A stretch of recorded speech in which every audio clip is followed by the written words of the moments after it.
What makes an American an American? What do we have in common with our fellow citizens in this country?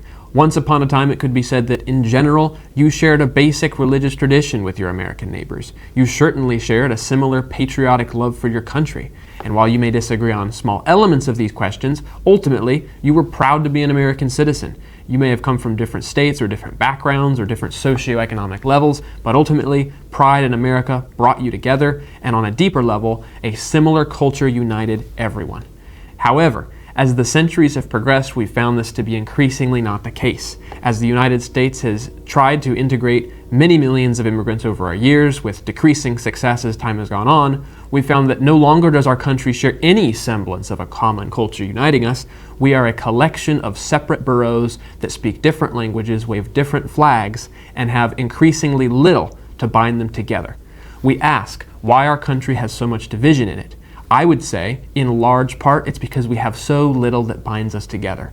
No longer can it be said without controversy that America is a primarily Christian country. There are many who would hotly contend that issue. No longer can we claim to all love America, because 50% of the Democrats would come out and voice skepticism at that claim.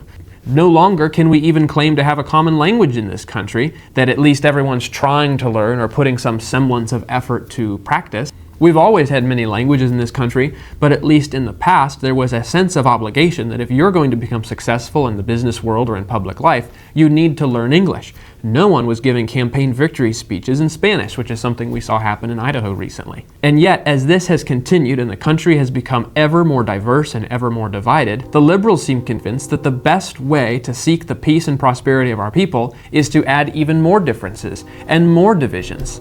Americans must realize that if we are to have a country at all, our country must have some kind of meaning. We must have some characteristic around which we unite. Otherwise, there can be no real sense in which we are united. And that unity must be our culture.